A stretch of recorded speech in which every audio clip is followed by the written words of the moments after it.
நம்முடைய பிதாவாகிய தேவனாலும் கர்த்தராகிய இயேசுவினாலும் பரிசுத்த ஆவியினாலும் உங்களுக்கு கிருபையும் சமாதான ஆசீர்வாதமும் உண்டாவதாக. நம்ம கடந்த நாட்களில் பிரசங்கியின் புஸ்தகம் 12ஆம் அதிகாரம் 13வது வசனத்தை வாசித்து காரியத்தின் கடைத்தொகை என்கிறதான தலைப்பிலே கர்த்தருடைய வார்த்தையை தியானித்தோம். இப்போ அந்த வசனத்தை மறுபடியும் நீங்கள் வாசிக்கலாம். காரியத்தின் கடைத்தொகையை கேட்போமாக.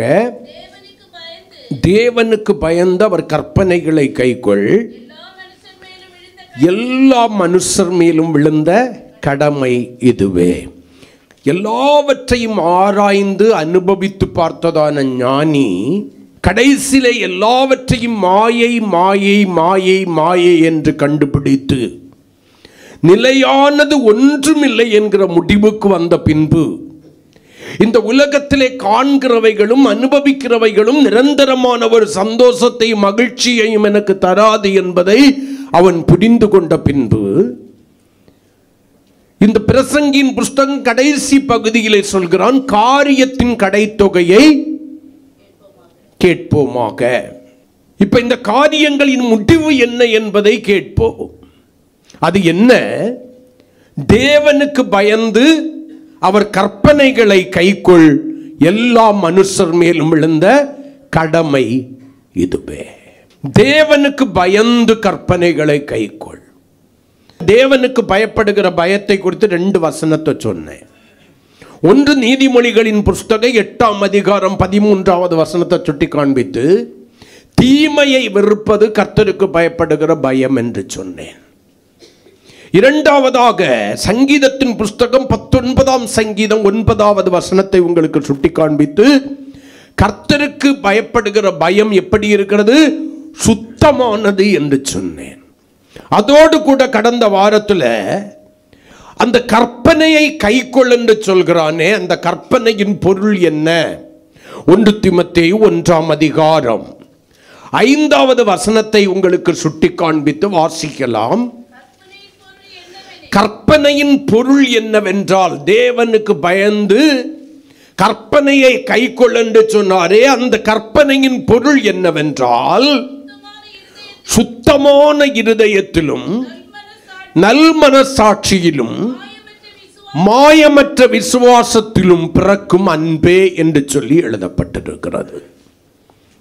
இங்கே 3 காரியங்களிலிருந்து ஒன்று உருவாகிறது என்று சொன்னேன். ஒன்று சுத்தமான இருதயத்திலிருந்து, 2 நல்மனசாட்சியிலிருந்து, 3 மாயமற்ற விசுவாசத்திலிருந்து துவங்குகிற அல்லது வெளிப்படுகிற அன்பு தான் கற்பனையின் பொருள். அப்ப அந்த அன்பு நம்முடைய வாழ்க்கையிலிருந்து வெளிப்பட்டு அந்த கற்பனையை நிறைவேற்றி வாழுகிறவர்களாய் நாம் இருக்க வேண்டுமே. ஆனால் முதலாவது இருதயத்தில் சுத்தம் இருக்க வேண்டும் என்று சொல்லி கடந்த நாட்களில் ஒரு காரியத்தை நம்ம தியானித்தோம். அல்லேலூயா. கர்த்தர் நம்மோடு கூட பேசினார். இன்னைக்கு 2 காரியங்கள் இருக்கிறது. எத்தனை பேச முடியும்னு தெரியல. அதே 1ஆம் அதிகாரம் 5வது வசனத்தின் 2வது பகுதி சொல்கிறது, நல்மனசாட்சியிலும் என்று எழுதப்பட்டிருக்கிறது. நல்மனசாட்சி. தேவனுடைய பிள்ளைகள் எல்லோரும் நல்மனசாட்சியுடையவர்களாய் இருக்க வேண்டும். நல்மனசாட்சிக்கு எதிரடையாய் கிரியேட் செய்கிறதான ஒரு மனசாட்சி உண்டு. அந்த மனசாட்சியினுடைய பெயர் துர்மனசாட்சி. நீங்களும் நானும் நல்மனசாட்சியோடு கூட நடந்து கொள்கிற தேவ ஜனமாய் இருக்க வேண்டும். நமக்குள்ளாய் மனசாட்சிக்கு புறம்பான, மனசாட்சிக்கு விரோதமான நினைவுகளோ வார்த்தைகளோ கிரியைகளோ இல்லாதபடிக்கு தேவனுடைய பிள்ளைகள் எல்லா வேளைகளிலும் நல்மனசாட்சியை காத்து நடக்கிறவர்களாய் இருக்க வேண்டும். நமக்கு விரோதமாய் முதலாவது நமக்கு விரோதமாய் சாட்சியிடுகிறது என்ன? மற்றவர்கள் அல்ல, நம்முடைய மனசாட்சி தான் நமக்கு விரோதமாக சாட்சியிடுகிறது. நம்ம மனசாட்சி சாகாம இருக்குமே, ஆனால் அதை நீங்க சாகடிக்காம இருக்கிறீங்கன்னா அது இன்னும் உயிரோடு கூட உங்களுக்குள்ள வாழ்ந்து கொண்டிருக்கிறது. உண்மையானால் நீங்கள் செய்கிற ஒவ்வொரு கிரியைகளையும் குறித்து அது உங்களுக்கு சாட்சி கொடுக்கிறதை நீங்கள் மறந்து போய்விடக்கூடாது. நீங்கள் மற்றவர்களிடத்திலே உங்களை நல்லவர்களை போல அடையாளம் காட்டிக் கொள்ளலாம். ஆனால் நீங்கள் அமைதியாய் இருக்கிற வேளையில சில வேளைகளிலே உங்களுக்குள்ளாயிருந்து ஒரு தோன்றுதல் உருவாகிறது. நீ இந்த இடத்துல பேசினது தப்பு, இந்த இடத்துல நீ சிந்தித்தது தப்பு, நீ இந்த இடத்துல இந்த காரியத்தை செய்தது தவறு என்று சொல்லி ஒரு உணர்வு உங்களுக்குள்ளாய் வருமே. ஆனால் உங்க மனசாட்சி இன்னும் சாகாம இருக்குன்னு சொல்லி நான் சொல்லுவேன். ஒருவேளை நீங்க என்ன செய்தாலும் அந்த உணர்வு என்கிறது வராம ஐ ஆம் பர்ஃபெக்ட் என்கிறதான ஒரு சத்தம் உங்களுக்குள்ளால இருந்து வருமே. ஆனால் தேவனுடைய ஊழியக்காரனாகிய நான் இன்றைக்கு சபைக்கு முன்பாக தெளிவாய் சொல்லுகிறேன், உங்களுடைய மனசாட்சி செத்து போய் கிடக்கிறது. ஆகையினாலே நீங்கள் எது செய்தாலும் சரி என்கிறதான ஒரு தோற்றத்தை உங்களுக்குள்ளாய் அது உருவாக்கி வைத்திருக்கிறது. ஆனால் தேவனுடைய பிள்ளைகளுடைய வாழ்க்கையில எல்லா வேளையிலும் நல்மனசாட்சியை நீங்கள் காத்து கொண்டால்தான் கற்பனையை நிறைவேற்றுகிறவர்களாயிருப்பீர்கள். அந்த தேவனுடைய அன்பை வெளிப்படுத்துகிறவர்களாயிருப்பீர்கள். அதிலிருந்து அந்த அன்பு வெளிப்படும், சுத்தமான ஒரு அன்பு வெளிப்படும். அந்த நல்மனசாட்சியில துர்மனசாட்சி என்கிற ஒன்று உருவாகி இருக்குமே. ஆனால் அது நல்ல கவனிங்க, அன்பை அல்ல மாயமான அன்பை வெளிப்படுத்தும். நம்முடைய வாழ்க்கையை நீங்க ஒரு முறை சிந்தித்து பார்க்கணும். 1 தீமோத்தேயு 6ஆம் அதிகாரம் 18 முதல் 21வது வசனம் வரைக்கும் பவுல் சொல்லுகிறதான வேளையிலே சொல்லுகிறார். கொஞ்சம் வாசிங்க. நன்மை செய்யவும் நற்கிரியைகளில் ஐஸ்வரியவான்களாகவும் தாராளமாய் கொடுக்கிறவர்களும் உதார குணமுள்ளவர்களுமாய் இருக்கவும் நித்திய ஜீவனை பற்றி கொள்ளும்படி வருங்காலத்திற்காக தங்களுக்கு நல்ல ஆதாரத்தை பொக்கிஷமாக வைக்கவும் அவர்களுக்கு கட்டளையிடு. யாருக்கு? சபையாருக்கு கட்டளையிடு. உன்னுடைய போதனையை கேட்கிறவர்களுக்கு நீ கட்டளையிடு என்று சொல்லி தீமோத்தேயுக்கு சொல்லிவிட்டு அடுத்த வசனத்தில் சொல்றாரு, ஓ தீமோத்தேயுவே, உன்னிடத்தில் ஒப்புவிக்கப்பட்டதை நீ காத்துக்கொண்டு சீர்கேடான வீண் பேச்சுகளுக்கு ஞானம் என்று பொய்யாய் பேர் பெற்றிருக்கிற கொள்கையின் விபரீதங்களுக்கும் நீ விலகு. 21வது வசனம், சிலர் அதை பாராட்டி விட்டு விலக வேண்டிய காரியங்களை பற்றி கொண்டு அதை குறித்து மேன்மை பாராட்டி விசுவாசத்தை விட்டு வழுகி போனார்கள். கிருபையானது உன்னோடு கூட இருப்பதாக. ஆமென், அல்லேலூயா. தேவனுடைய சபை நல்மனசாட்சியோடு கூட இருக்கும்போது எப்படி இருக்கிறது என்றும் எப்படி இருக்க வேண்டும் என்றும் இங்கே பவுலை கொண்டு கர்த்தருடைய ஆவியானவர் சொல்லுகிறார். அந்த சபை எப்படி இருக்க வேண்டுமாம்?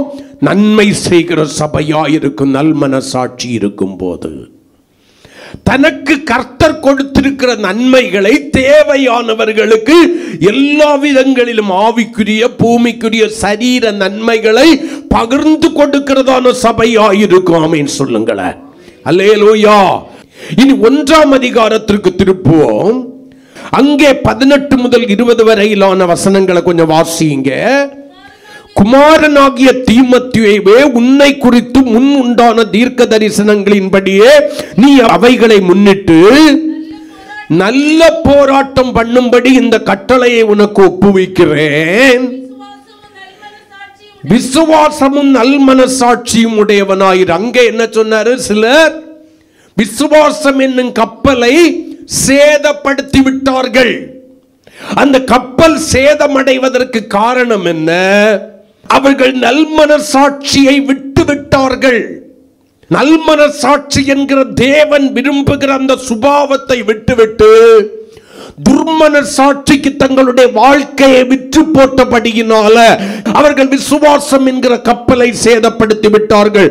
அடுத்த வசனம், இந்த நல்மனசாட்சியை சிலர் தள்ளிவிட்டு அங்க சொன்னதுதான் இங்கேயும் சொல்றாரு. சிலர் தள்ளிவிட்டு விசுவாசமாகிய கப்பலை என்ன பண்ணினார்கள்? சேதப்படுத்தினார்கள். அடுத்த வசனம் வாசிக்கலாம், இருக்கட்டும். நல்மனசாட்சி என்ன பண்ணிட்டாங்க? விட்டு விட்டார்கள். சிலர் என்று யாரை சொல்லுகிறார்? ரட்சிக்கப்படாத உலகத்தாரை, பாவியை குறித்து பவுல் சொல்லுகிறாரா? இல்லை. ரட்சிக்கப்பட்டேன், சபையிலே சேர்க்கப்பட்டேன், கிறிஸ்துவினுடைய சரீரத்தின் அங்கமாய் இருக்கிறேன் என்று சொல்லுகிற தேவ சபையை பார்த்துதான் பவுல் சொல்லுகிறார். சிலர் அதை என்ன பண்ணிட்டாங்க? நல்மனசாட்சி என்கிற தேவன் விரும்புகிற கற்பனையின் பொருளை தள்ளிவிட்டார்கள். ஆகையினாலே அவர்கள் என்ன செய்து விட்டார்கள்? தேவன் கொடுத்ததான ரட்சிப்புக்கு ஏதுவான விசுவாசம் என்கிற கப்பலை என்ன பண்ணிட்டாங்க? சேதப்படுத்தி விட்டார்கள். அதற்குள்ளாய் தேவையில்லாத காரியங்கள் உள்ளே புகுந்து விட்டது. கப்பல் சேதமா சொன்னா என்ன பண்ணும்? கடல் நீர் உள்ளால புகுந்துடும். புகுந்து சொன்னா என்ன பண்ணாது? கரை சேருகிற கப்பலாய் அல்ல, சமுத்திரத்திலே மூழ்கி போகிற கப்பலாய் மாறிவிடும். எப்பொழுது உன்னுடைய மனசாட்சியை, நல் மனசாட்சியை நீ இழந்து போகிறாயோ சபையே, அப்பொழுதே விசுவாசம் என்கிற கப்பலை நீ சேதப்படுத்துகிறது நிமித்தம் அக்கறையாகிய பரலோக ராஜ்யத்திலே சென்று சேருகிறவனாய் சேருகிறவளாய் அல்ல, சமுத்திரம் என்கிறதான உலகத்திலே நீ மூழ்கி போவாய். காரணம், சேதப்பட்ட இடத்திற்குள்ளாய் உலகம் பொல்லாங்கனுக்குள்ளே கிடக்கிறது. அந்த பொல்லாங்கனுடைய கிரியைகள் உன்னுடைய விசுவாச வாழ்க்கைக்குள்ளாய் புகுந்துவிடும். அது உன்னுடைய விசுவாச வாழ்க்கையிலே லௌலீக பாரமாக மாறி உலகத்தின் சமுத்திரத்திலே நீ பிரயாணித்த அக்கறையாகிய பரலோகத்திலே சென்று சேராதபடிக்கு இந்த உலகம் என்கிற சமுத்திரத்திலே, எந்த பொல்லாத உலகத்திலிருந்து தேவன் உன்னை ரட்சித்தாரோ அந்த உலகம் என்கிற சமுத்திரத்திலே உன்னை அமிழ்த்தி போட்டுவிடும் என்பதை தேவ பிள்ளைகள் மறந்து போய்விடக்கூடாது என்றுதான் இந்த இடத்துல பவுலை கொண்டு சொல்கிறார். ஏன் இவைகள் சம்பவிக்கிறது? நல்மனசாட்சியை தள்ளிவிட்டபடியினாலே. நல்மனசாட்சி என்கிற அந்த மனசாட்சிக்குள்ளாய் துர்மனசாட்சி என்கிற தேவையில்லாத ஒரு சுபாவத்தை ஏற்படுத்தி கொண்டபடியினாலே, எப்பொழுது ஒரு தேவனுடைய பிள்ளை மனசாட்சிக்கு புறம்பாக சிந்திக்க ஆரம்பிக்கிறாளோ, மனசாட்சிக்கு புறம்பாக பேச ஆரம்பிக்கிறாளோ, மனசாட்சிக்கு புறம்பாக கிரியை நடப்பிக்க ஆரம்பிக்கிறாளோ, அப்பொழுது அவர்கள் விசுவாசம் என்கிற கப்பலை உடைத்து விடுவதற்கு துணிந்து விட்டார்கள். அவர்களை இனி சீர்படுத்துவது கடினமான காரியம். என்னை கேட்கிற எனக்கு பிரியமான தேவனுடைய பிள்ளையே, விசுவாசம் என்கிற கப்பல் சேதப்படாமல் இருந்தால்தான் நீ அக்கறை என்கிற பரலோகத்திற்குள் சென்று சேர முடியும். இல்லையானால் எந்த உலகத்திலிருந்து தேவன் உன்னை மீட்டாரோ அதே உலகமாகிய சமுத்திரத்தில் என்ன பண்ணிடுவ? மறுபடியும் மூழ்கி போவாய். உலகம் பொல்லாங்கனுக்குள் கிடக்கிறதே, அந்த உலக ஆசைகளினால் நிரம்பி, இச்சைகளினால் நிரம்பி, தேவ தரிசனத்தையும் அளப்பையும் மறந்து அழிவுக்கு உன்னை ஆயத்தமாக்கிக் கொள்வாய். அடுத்த வசனம் ரெண்டு பேரை இங்க சாட்சியாக சொல்றாரு. இமனேயும் அலெக்சந்தரும் அப்படிப்பட்டவர்கள், அவர்கள் தூசியாதபடிக்கு சிட்சிக்கப்பட அவர்களை சாத்தானிடத்தில் ஒப்பு கொடுத்தேன். இவங்க ரெண்டு பேரும் யாரு? ஊழியம் செய்தவங்க. இவர்கள் நல்மனசாட்சி என்கிறதான மேன்மையான அனுபவத்தை விட்டு விலகினபடியினாலே, அந்த மனசாட்சியை வேண்டாம் என்று தள்ளிவிட்டபடியினாலே தேவனுடைய கற்பனையை விட்டவர்கள் விழுந்து போகிறார்கள். கற்பனை அவர்களுக்கு எதுவாய் மாறுகிறது? பாரமாய் மாறுகிறது. நல்மனசாட்சியை காத்து கொண்டு வாழ்கிறவர்களுக்கு கற்பனை எதுவா மாறும்? லகுவாய் மாறும். நல்மனசாட்சியை தள்ளிவிட்டு துர்மனசாட்சிக்கு தங்களுடைய வாழ்க்கையை விற்று போட்டவர்களுக்கு கற்பனை என்பது எதுவாய் மாறும்? மிகுந்த பாரமாய் மாறும். ஆகையினால்தான் அவர்களுடைய வாழ்க்கை விசுவாசம் என்கிற கப்பலை சேதப்படுத்துகிற இமனேயும் அலெக்சாந்தருமாய் மாறி போகிறது. தேவஜனமே, இந்த பகல் காலத்திலே உங்களை பார்த்து நான் ஒன்று சொல்லுகிறேன். நீங்கள் சுத்த இருதயத்தை காத்துக்கொள்வது உண்மையானால் நல்மனசாட்சி என்கிற பொக்கிஷம் உங்களுக்குள்ளே வாழ்ந்து கொண்டுதான் இருக்கும். ஏன்னா இருதயத்தில் சுத்தம் இருக்கும்போது கண்டிப்பா மனசாட்சியும் நல்மனசாட்சியா இருக்கும். உங்க நினைவுகள் நல்மனசாட்சி என்கிற கற்பனைக்கு உட்பட்டதாய் சிந்திக்க ஆரம்பிக்கும். உங்களுடைய வார்த்தைகள் நல்மனசாட்சி என்கிற கற்பனைக்கு உட்பட்டதாய் பேச ஆரம்பிக்கும். உங்களுடைய வெளியரங்கமான அந்தரங்கமான கிரியைகள் நல்மனசாட்சி என்கிற அந்த கற்பனைக்கு உட்பட்டதாய் செய்ய ஆரம்பிக்கும். இந்த காலை வேளையில் என்னை கேட்டுக்கொண்டிருக்கிற சபையே, ஏதோ ஒரு நோக்கத்திற்காக அல்ல தேவன் உன்னை சபையிலே வைத்திருக்கிறது. நீயும் நானும் அக்கறைப்பட வேண்டும் என்பதிலே தேவன் கரிசனை உள்ளவராயிருக்கிறார். ஏன் தெரியுமா கற்பனைக்கு விரோதமாக உன்னுடைய இருதயத்தை கடினப்படுத்துகிறாய்? ஏன் தெரியுமா கற்பனைக்கு விரோதமாக நீ எதிர்த்து நிற்கிறாய்? ஏன் தெரியுமா கற்பனையை குற்றம் சாட்டுகிறாய், குறை கண்டுபிடிக்கிறாய்? உன்னுடையதான மனசாட்சி துர்மனசாட்சியினால் நிரம்பி இருக்கிறது. அந்த 1 தீமோத்தேயு வாசிச்சோமே, அதுல 6ஆம் அதிகாரத்தின் முந்தின வசனங்களை வாசிச்சு பார்த்தோம்னா வேதம் நமக்கு தெளிவாய் சொல்லும். ஏன்? பண ஆசை தான் எல்லா தீமைக்கும் வேறா மாறுச்சு. பைபிள்ல இருக்கா இல்லையா? பண ஆசை தான் அந்த தீமைக்கு வேறாய் மாறிவிட்டது. பணம் உங்களுக்கு தேவை, பொருள் உங்களுக்கு தேவை. கர்த்தர் கொடுப்பதை கொடுக்கட்டும் என்று சொல்லி எந்த மனிதன் அமைதியாய் கர்த்தருடைய கரத்திலே ஒப்பு கொடுத்து கொண்டிருக்கிறானோ அவனை இம்மையிலும் மறுமையிலும் கர்த்தர் 100 ஆசீர்வதிப்பார். பணம் என்கிற பேயை நம்பி நீ போக ஆரம்பிச்சுட்டேன்னா அந்த பேய் உன்னை என்ன செய்ய ஆரம்பிச்சிடும் தெரியுமா? தீமை செய்வதற்கு துணிய செய்கிறவனாய், தீமை செய்வதற்கு துணிய செய்கிறவளாய் அந்த பேய் உன்னை மாற்றிவிடும். அவர்கள் விசுவாசம் என்கிற கப்பலை என்ன பண்ணிடுவாங்க? சேதப்படுத்தி விடுவார்கள். நான் மறுபடியும் சொல்லுகிறேன், விசுவாசம் என்பது வார்த்தை அல்ல. விசுவாசம் என்பது உனக்குள்ளே வாழுகிற நற்பொருள் என்பதை மறந்து போகாதே. கரங்களை கொட்டி கர்த்தரை மகிமைப்படுத்துவோமா? ஹல்லேலூயா, ஆமென். பவுல் தீமோத்தேயுக்கு சொல்லும்போது சொல்லுவார், உனக்குள்ளே இருக்கிற அந்த நற்பொருளை என்ன பண்ணிரு? காத்துக்கொள் என்று சொல்லுவார். நீங்கள் புரிந்து கொள்ளும்படியாக மறுபடியும் நான் சொல்றேன், விசுவாசம் என்பது நீங்கள் பேசுகிற வார்த்தை அல்ல. இன்றைக்கு உங்களில் அநேக பேர் விசுவாசம் என்பதை வார்த்தையாக மாற்றிவிட்டீர்கள், வார்த்தையாக. ஆனால் விசுவாசம் என்பது என்ன தெரியுமா?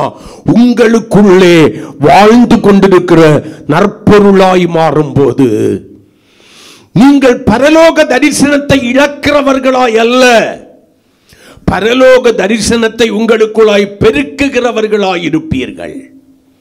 நீங்கள் இமனேயாய் மாற மாட்டீர்கள், நீங்கள் அலெக்சாந்தராய் மாற மாட்டீர்கள். அல்லேலூயா.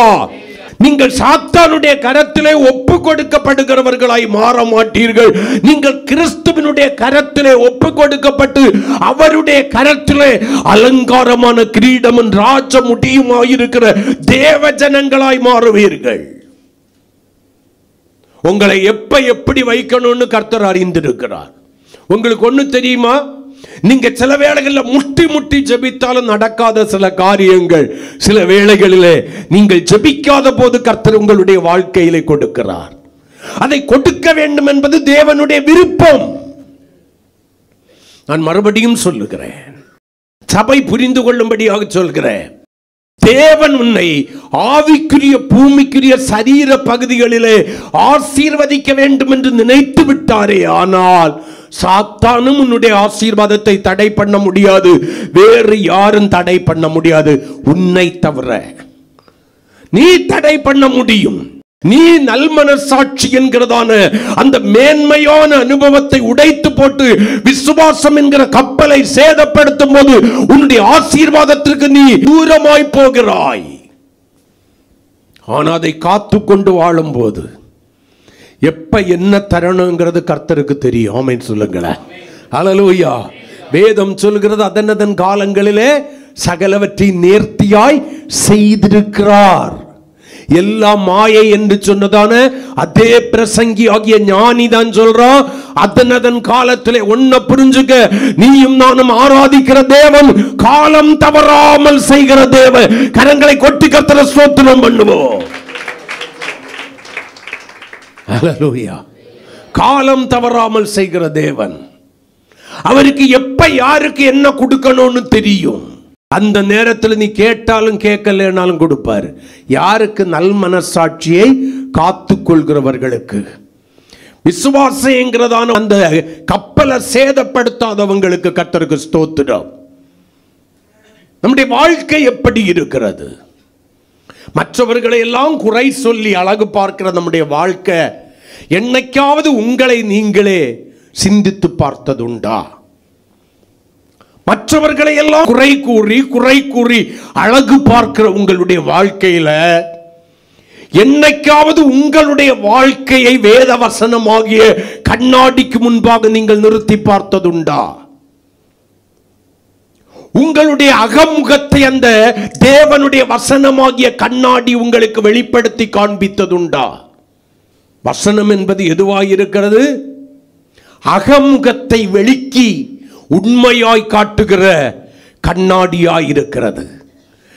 இந்த உலகத்தில் இருக்கிற கண்ணாடி எல்லாம் மாயத்தை நமக்கு காட்டும். நல்லா கவனிங்க. 18 கோட்டு மேக்கப்பை போட்டுட்டு போய் நின்னுச்சுன்னா அதை தான் காட்டும், பழைய வாழ்க்கையை காட்டாது. ஆனா வசனம் அப்படி இல்லை. நீ எத்தனை மாஸ்க் போட்டுக்கிட்டு முன்னால போய் நின்னாலும் சரி, ஒவ்வொரு மாஸ்கையும் அது உனக்கு அடையாளம் காமிக்கும் உன்னுடைய ஒரிஜினல் இதுன்னு. நம்மளால ஏன் நிக்க முடியல?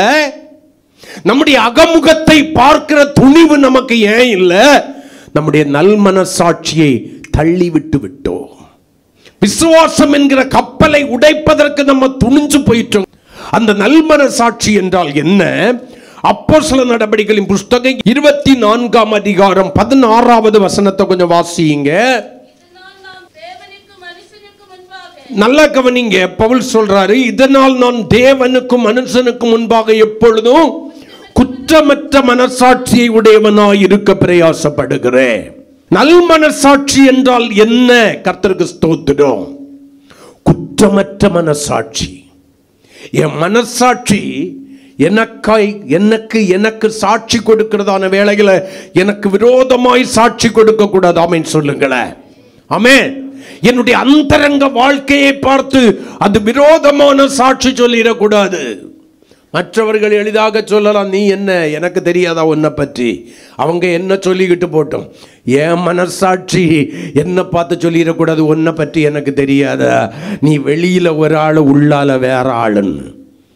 அப்ப என் மனசாட்சி எனக்கு சாட்சி எடுக்கிறதான வேளையில் அந்த மனசாட்சி என்னை பார்த்து சொல்ல வேண்டும், உங்கிட்ட குற்றம் இல்லை என்று.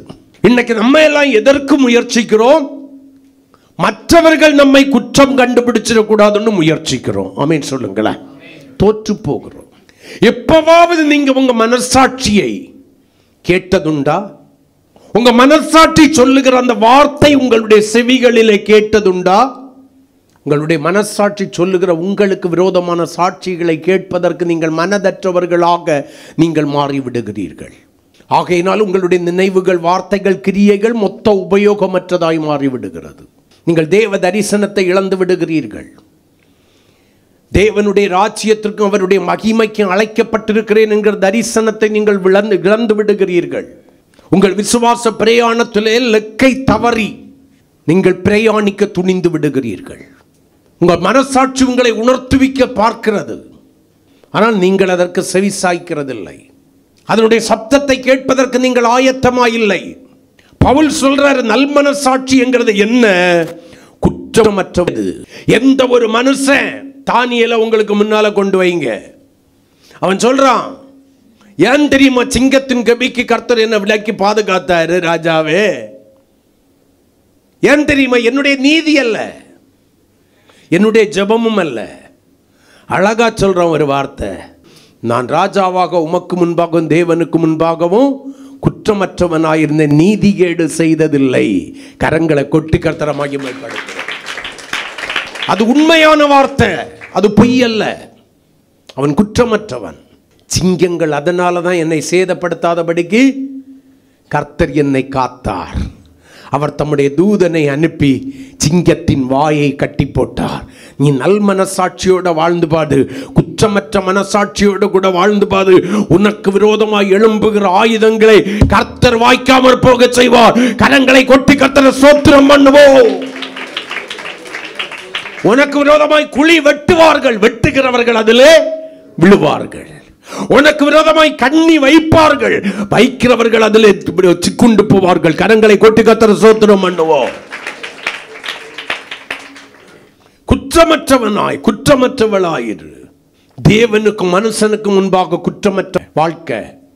ஆனா உண்மையிலே நீ குற்றம் செய்து, பேதுரு சொன்னது போல, ஆமே, நீங்க செய்த தவறுக்காக பாடுபடும் போது நீங்க சந்தோஷப்பட்டு ஒரு பிரயோஜனம் இல்லை. அல்லேலூயா. தப்பும் பண்ணிக்கிட்டு பாடு வரும்போது கர்த்தர் பார்த்துக் கொள்வார், கர்த்தர் பார்த்துக் கொள்வார். எல்லாம் கர்த்தருக்கு தெரியும். அவர் நகைப்பார் உன்னை பார்த்து. பாரு, துணிஞ்சு பேசுது பாரு. என்கிட்டே சொல்லுவாரா சொல்ல மாட்டாரா? எபிரேயர் 4:13 வாசிக்கிறோம். அவருடைய பார்வைக்கு மறைவானது ஒன்றுமில்லை.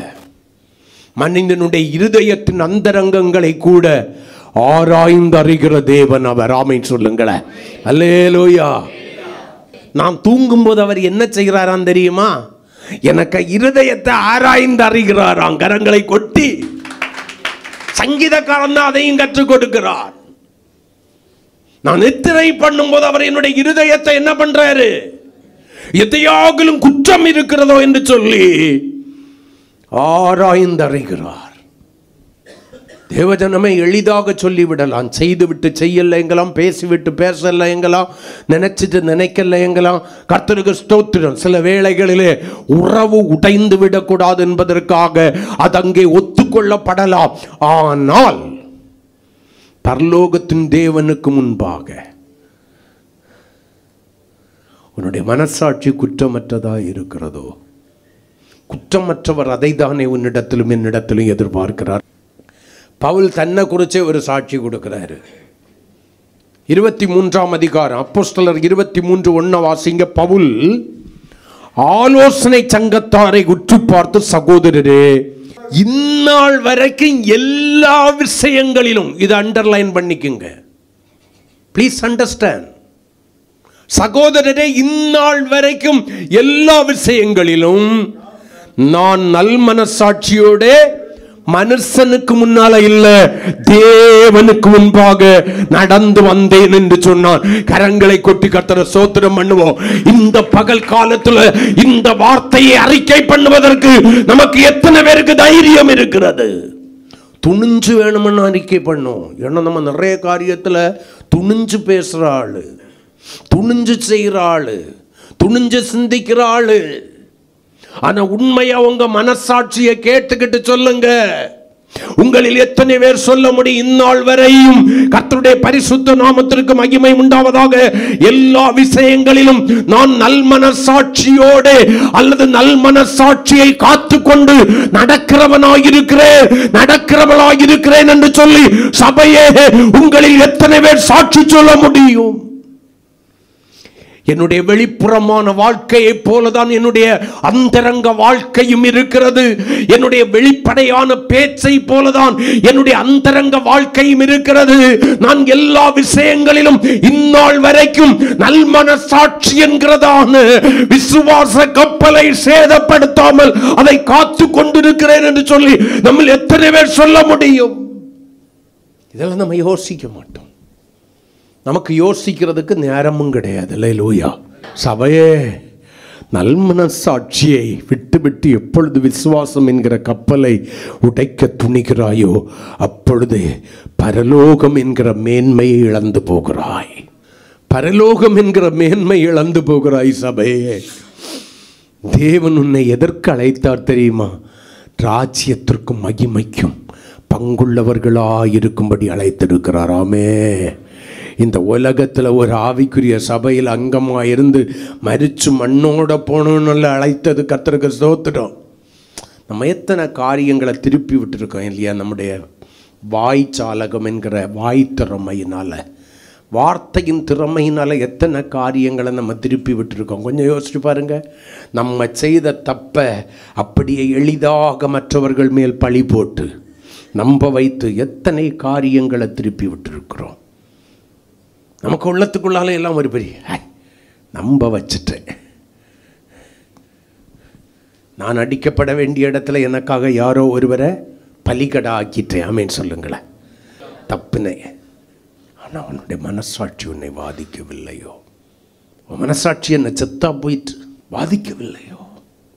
நீ என்ன செய்தாலும் இன்னும் அந்த உணர்வு எனக்குள்ளால் வரலன்னு ஆரம்பத்தில் சொன்னதை மறுபடியும் சொல்கிறேன். உன் நல் மனசாட்சியை சாகடிச்சிட்ட, உன் துர்மனசாட்சியினால் அதை சாகடிச்சிட்ட. உன்னை நீயே நீதி உள்ளவனாக, உன்னை நீயே நீதி உள்ளவளாக சித்தரித்து கொண்டிருக்கிறாய் சபையே. நீ எவ்வளவு பெரிய தப்பு பண்ணினாலும் தப்பு இல்லை. மற்றவர்கள் செய்கிற சின்ன தப்பு கூட பெரிய தப்பா. சின்னதாக இருக்கிற பெலூனை மேக்சிமம் எந்த அளவுக்கு ஊதி பெருக்க முடியுமோ அந்த அளவுக்கு ஊதி பெருக்கிற நபராய் நீ இருக்கிறாயா? ஜாக்கிரதை, பட்டயம் ஒரு நாள் உன்னிடத்திற்கு திரும்பி வரும். கரங்களை கொட்டி கர்த்தரை ஸ்தோத்திரம் பண்ணுவோம். அளவுக்கு மீறி எப்போ ஊதி பெருக்கிறியோ கடைசியில் பெலூன் என்ன பண்ணும்? வெடிக்கும். வெடிக்கும் போது நீ ஊதி உள்ளால வச்ச காற்று எங்க போகும் தெரியுமா? உன் மகத்துக்கு திரும்ப அடிக்கும். கரங்களை கொட்டி கர்த்தரை ஸ்தோத்திரம் பண்ணுவோம். மற்றவங்க உனக்கு விரோதமாக என்ன வேணும்னா ஊதட்டும், அவங்க திராணி இருக்கும் வரைக்கும் ஊதட்டும். நீ யாருக்கு விரோதமாகவும் எதையும் சிந்தியாதே, எதையும் பேசாதே, எதையும் செய்யாதே. அல்லேலூயா, ஆமென் சொல்லுங்களேன்.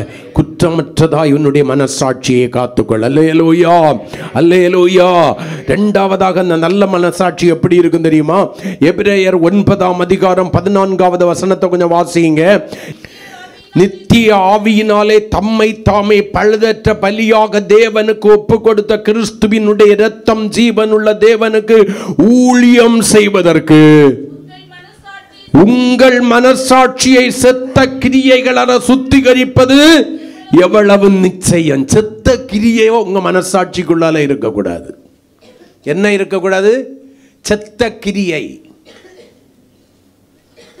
அழித்து அடக்கம் பண்ணப்பட வேண்டிய சுபாவங்கள், அவைகள் அழிந்து போகும்படிக்கு அடக்கம் பண்ணப்பட வேண்டிய சுபாவங்கள் உனக்குள்ளே வாழுவதற்கு நீ இடம் கொடுக்க கூடாது. செத்த கிரியைகள் உன்னிடத்திலிருந்து வெளிப்படாதபடி. செத்த கிரியைகள் இருந்துச்சுன்னா கூடவே என்னவும் வரும்? துர்நாற்றம் வரும். ஒரு அல்லேலூயா. நம்ம ஸ்ப்ரே அடித்தாலும் நமக்கு மட்டும்தான் மணக்கும், பக்கத்தில் இருக்கிறவனுக்கெல்லாம் கப்படிக்கும். உனக்கு ஸ்ப்ரே வேணும்னா உனக்கு தலைவலியை கொண்டு வராமல் இருக்கலாம், உன்னை சுற்றிலும் இருக்கிறவர்களுக்கு தலைவலியை கொடுக்கிறதா இருக்கிறது. உனக்குள்ளால இருக்கிற துர்நாற்றம் செத்த கிரியை என்கிறதான தேவனுக்கு பிரியமில்லாத வசனத்திற்கு புறம்பான கற்பனைக்கு புறம்பான கிரியைகள் உன் நல் மனசாட்சியை கொன்று போடுகிறதாய் மட்டுமல்ல தேவ பிள்ளையே, செத்த பிரேதத்திலிருந்து வெளிப்படுகிறதான கர்த்தருக்கு ஸ்தோத்திரம் அந்த நாற்றத்தை உருவாக்குகிறது. செத்த பிரேதம் கெட்டு போயிடக்கூடாதுன்னு எங்க வைக்கிறோம்? எங்க வைக்கிறோம்? ப்ரீசர்ல வைக்கிறோம். ஆனால் ப்ரீசர்ல வைக்கும்போது நாத்தம் வரக்கூடாதுன்னு கூடவே நமக்கே தெரியுது, வச்சாலும் நாரும். டெட் பாடிக்கு அடிக்கிறதுக்குன்னே ஒரு ஸ்ப்ரே இருக்கு. நான் அதிகப்படியாக 5 நிமிஷத்துக்கு மேலே ஒரு பாடிக்கு பக்கத்தில் நின்றுக்கிட மாட்டேன். ஏன் நின்றுக்கிட மாட்டேன்னா அந்த ஸ்மெல்லை கேட்ட உடனே எனக்கு தலைவலி ஜின்னு ஏறிடும். ஸ்ப்ரே அடிக்க முன்னால என்ன செய்துட்டு இருந்தாங்க சொல்லுங்க பாப்போம்? சாம்பிராணி திரி என்கிற வாசனை திரியை கொளுத்தி வச்சுட்டு இருந்தாங்க. எதுக்கு கொளுத்துனாங்கன்னு உங்களுக்கு தெரியுமா? அந்த நாத்தம் தெரியக்கூடாதுங்கிறதுக்காக. அதையும் மீறி சிலது நாரும். ஹலோ, நீ எவ்வளவுதான் உன்னை மூடி மறைத்து கொண்டாலும் சில வேளைகளில் உனக்குள்ளே இருக்கிறதான செத்த கிரியைகள் உன்னையும் அறியாமல் வெளிப்பட்டு மற்றவர்களுக்கு துர்நாற்றத்தை ஏற்படுத்துகிறது. அறியாயோ?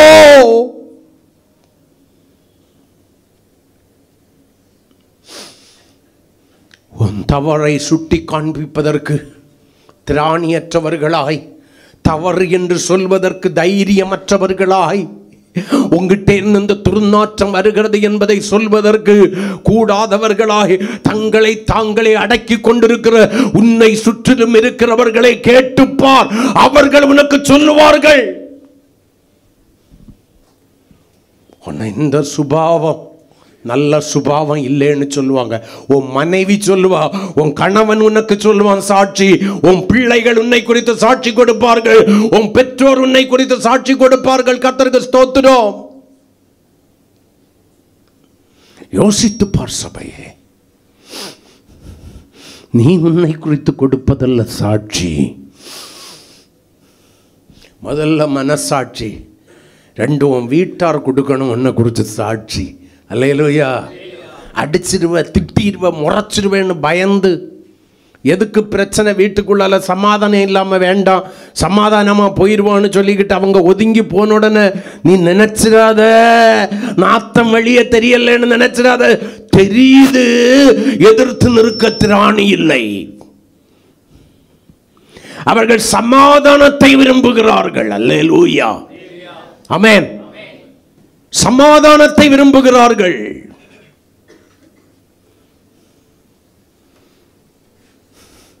ஆனால கேட்டாலும் கேட்காதது போல, கண்டாலும் காணாதது போல, அல்லேலூயா, நமக்கு எதுக்கு வம்பு, கர்த்தர் பார்த்து கொள்வாருன்னு இருக்கிறாங்க. கரங்களை கொட்டி கர்த்தரை ஸ்தோத்திரம் பண்ணோம்.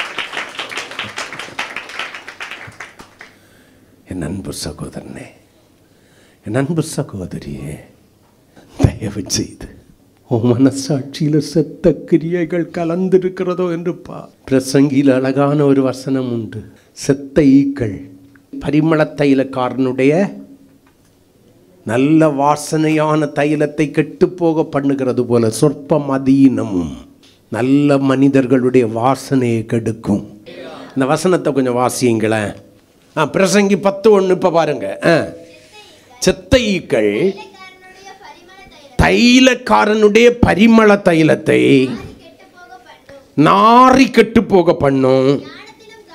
நல்ல கவனிங்க, ஞானத்திலும் கனத்திலும் பெயர் பெற்றவனை, அல்லேலூயா, சொற்ப மதீனம். அதுதான் இந்த செத்த கிரியை. அவன் சொல்லுங்களேன், என்ன கிரியை, என்ன மதீனம்? நிறைய எல்லாம் வேண்டாம், நீங்கள் அடிக்கடி தெரியுங்க. ஐயே, மதி இல்லாமல், அந்த மதி இல்லாமல் செய்த ஒரு காரியம் போதும், செத்த நாத்தம் உள்ளாலே இருந்து வர்றதுக்கு. ஆமென். அது என்ன இதாக இருக்குது, வாசிக்கலாம். எபிரேயர் 10:22 வசனத்தை கொஞ்சம் வாசிங்க. நல்ல கவனிங்க. அது எதுவாக மாறி போகுது? இப்போ எதுவாக மாறி போகுது? துர்மனசாட்சியாய் மாறி போகிறது. அல்லேலூயா. நல்ல மனசாட்சியை கெட்டு நாரி போக பண்ணுகிறதான, செத்த வாசனையை வெளிப்படுத்துகிறதான துர்மனசாட்சியாய் அது மாறி போகிறது. நீ எவ்வளவுதான் மூடி மூடி மூடி மூடி மறைச்சாலும் உன்னையும் அறியாம, கர்த்தருக்கு ஸ்தோத்திரம், அந்த துர்நாற்றம் வெளியே வந்துகிட்டே தான் இருக்கும். கரங்களை கொட்டி கர்த்தரை ஸ்தோத்திரம் பண்ணுவோம். இதையெல்லாம் மாத்துறது தான் ஒன்னே ஒன்றுக்கு தான் வல்லமை உண்டு. அதை 1 யோவான் 1 வாசிக்கிறோம். 8 வசனத்தில் வாசிக்கலாமே. 1 யோவான் 1:8. நமக்கு பாவம் இல்லை என்போமானால், எங்கிட்ட இருந்து நாற்றமே வரல அப்படின்னு நல்மனசாட்சியை, உடன்படிக்கை உடைத்து போட்டவர்கள் சொல்லுவீர்களே, ஆனால் நம்மை நாமே ஏமாற்றிக் கொள்கிறவர்களாயிருக்கிறோம். சத்தியமாகிய கிறிஸ்து நமக்குள்ளாய் இருக்க மாட்டார். சத்தியம்னா கிறிஸ்து தானே, சத்தியம்னா கிறிஸ்து தானே. இயேசு சொன்னார், நானே சத்தியமும் வழியும் சத்தியமும் ஜீவனுமாயிருக்கிற சத்தியமாகிய கிறிஸ்து நமக்குள்ளாய் இருக்க மாட்டார். நம்முடைய பாவங்களை நாம் அறிக்கையிட்டால், ஒத்துக்கொண்டால், மன்னித்த அநியாயத்தை நீக்கி சுத்திகரிப்பதற்கு, எல்லா அநியாயத்தையும், எல்லா துர்மனசாட்சியினுடைய கிரியைகளையும் செத்த கிரியைகளையும் கழுவி சுத்திகரிப்பதற்கு அவர் உண்மையும் நீதியும் உள்ளவராயிருக்கிறார். 7வது வசனம் சொல்லும், நம்முடைய கர்த்தராகிய இயேசு கிறிஸ்துவின் இரத்தம் நம்முடைய சகல பாவங்களையும் கழுவி நம்ம சுத்திகரிக்கும். எப்ப தெரியுமா சுத்திகரிக்கும்? சும்மா இந்த வசனத்தை மட்டும் நீங்க பிடிச்சுக்கிட கூடாது. பாவங்களை உணர்ந்து ஒத்துக்கொண்டு மனம் திரும்பும் போது அந்த இயேசுவின் இரத்தம் உங்களை கழுவி சுத்திகரிக்க. அல்லேலூயா. சும்மா சொல்லக்கூடாது, இயேசுவின் இரத்தம் உன்னை கழுவி சுத்திகரிக்குது, இயேசுவின் இரத்தம் உன்னை கழுவி சுத்திகரிக்குதுன்னு கீழையும் கொஞ்சம் வாசிச்சு பார்க்கணும். அவர் ஒளியில் இருக்கிறது போல நாமும் ஒளியிலே இருந்தால், அவர் பரிசுத்தராய் இருக்கிறது போல நாமும் செத்த கிரியைகள் அற துர்மனசாட்சி நீங்கி கர்த்தருக்கு ஸ்தோத்திரம் நல்மனசாட்சியை காத்துக்கொண்டு விசுவாசம் என்கிறதான கப்பலை சேதப்படுத்தாம பரிசுத்தராய் இருந்தால், அவருடைய குமாரனாகிய இயேசுவின் இரத்தம் நம்முடைய சகல பாவங்களையும் கழுவி சுத்திகரிக்கும். எப்ப தெரியுமா? நான் பாவி என்பதை உணர்ந்து மனம் திரும்பி குணப்படும் போது. கரங்களை கொட்டி கர்த்தரை ஸ்தோத்திரம் பண்ணுவோம். அல்லேலூயா, அல்லேலூயா. எனக்கு இந்த ஒரு காரியம் போதும். நல்மனசாட்சி, நல்மனசாட்சி, சுத்த இருதயத்திலும் நல்மனசாட்சியிலும் மாயமற்ற விசுவாசத்திலும் இருந்து பிறக்கும் அன்பு. சும்மா கழுவும் எல்லாம் கழுவாது. சும்மா சுத்திகரின்னு சொன்னா சுத்திகரிக்காது. உணர்ந்து ஒத்துக்கொண்டு திரும்பி சுத்திகரியும் என்று சொல்லும் போது அவருடைய இரத்தம் சுத்திகரிக்கும். அவர் பரிசுத்தராய் இருக்கிறது போல நீயும் பரிசுத்தமாயிருந்து துர்மனசாட்சியை அப்படியே தூக்கி போட்டுவிட்டு நல்மனசாட்சியின் உடன்படிக்கை காத்து விசுவாசம் என்னும் கப்பலை சேதப்படுத்தாம காக்கும் போது இயேசுவின் இரத்தம் ஒன்று சுத்திகரிக்கும் கழுவி நீ பாவமற்ற பரிசுத்தனாய் விளங்க செய்யும். காலை வேளையில் கற்பனையின் பொருள் என்னவெனில், சுத்தமான இருதயத்திலும் நல்மனசாட்சியிலும் மாயமற்ற விசுவாசத்திலும் இருந்து பிறக்கும் அன்பே. காரியத்தின் கடைத்தொகை உன் இருதயத்தை சுத்தமாய் காத்துக்கொள்வதும் நல்மனசாட்சியாய் காத்துக்கொள்வதும். முழங்கால் படியிடுவோம். கர்த்தர் உங்களை ஆசீர்வதிக்கட்டும். இந்த காலை வேளையில் ஆண்டவருடைய பிரசன்னம் நடுவில் இறங்கி வந்திருக்கிறது. நீங்கள் கேட்டது ஒரு மனுஷ சப்தம் அல்ல, தேவனுடைய சப்தம். அவர் என்னோடு பேசுகிறார், உன்னோடு பேசுகிறார். அவர் பேசுகிற வார்த்தை உனக்கு மட்டும் உரியதல்ல, எனக்கும் உரியது. அதை நான் உணர்ந்து கொள்கிறேன். இந்த காலை வேளையில் தேவ சமூகத்தில் இருக்கிற என் அன்பு சகோதரனே, சகோதரியே, இயேசு உன்னை அழைக்கிறார். ஒரு நாளிலே ஆதாமே ஆதாமே நீ எங்கே இருக்கிறாய் என்று சொல்லி கூப்பிட்டவர் இன்றைக்கு இந்த சபையாம் தோட்டத்தின் நடுவில் உலாவி உன்னை பார்த்து அழைக்கிறார். மகனே, மகளே, உனக்குள்ள நல்மனசாட்சி இருக்கிறதா? மகளே, பண ஆசைக்கு இடம் கொடுத்து விசுவாசமாகிய கப்பலை சேதப்படுத்தி விட்டாயோ? துர்மனசாட்சிக்கு உன்னுடைய வாழ்க்கையை ஒப்பு கொடுத்து விட்டாயோ? குற்றமற்ற மனசாட்சியோடு கூட இருக்க வேண்டிய உன்னுடைய வாழ்க்கையில் எனக்கு முன்பாக தேவன் உன்னை பார்த்து கேட்கிறார். எனக்கு முன்பாக பவுலை போல குற்றமற்ற மனசாட்சியோடு கூட இருக்க வேண்டிய உன்னுடைய வாழ்க்கையில்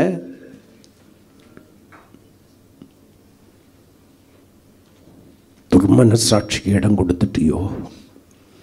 செத்த கிரியைகளுக்கு இடம் கொடுத்துட்டியோ? இன்று என்னிடத்திற்கு திரும்பும் மகனே, இன்று என்னிடத்திற்கு திரும்பும் மகளே. உன் இருதயம் சுத்தமாகட்டும், புதிதாகட்டும். நினைவுகள், வார்த்தைகள், கிரியைகள் எல்லாம் சுத்தமாய் மாறட்டும் என்று சொல்லி கர்த்தருடைய கரங்களில் ஒப்பு கொடுத்து, தேங்க்யூ ஹோலி ஸ்பிரிட். கர்த்தர் நம்மை ஆசீர்வதிப்பார். ஆசீர்வதிக்கும்படி நம்மை தாழ்த்தி ஏவப்பட்டவர்களில் ஒருவர், ஆண்டவரே, காரியத்தின் கடைத்தொகையை அறிந்து கொண்டோம். கர்த்தருக்கு பயந்து கற்பனைகளை கைக்கொள்வது காரியத்தின் கடைத்தொகை. அந்த கற்பனையின் பொருள் இன்னைக்கு நீங்கள் எங்களுக்கு கற்றுக் கொடுத்து விட்டீர். சுத்த இருதயத்திலும் நல்மனசாட்சியில் மாயமற்ற விசுவாசத்திலும் இருந்து புறப்படும் அன்பு.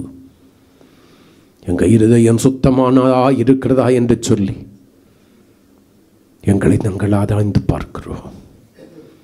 உம்முடைய மாம்சத்தையும் இரத்தத்தையும் குறித்து குற்றமுடையவர்களாய் போகாதபடி எங்களுடைய நல்மனசாட்சியை இன்னைக்கு கொஞ்சம் நாங்கள் ஆராய்ந்து பார்க்கிறோம். கர்த்தர் எங்களுக்கு உதவி செய்யும் என்று கர்த்தருடைய கரங்களில் ஒப்பு கொடுத்து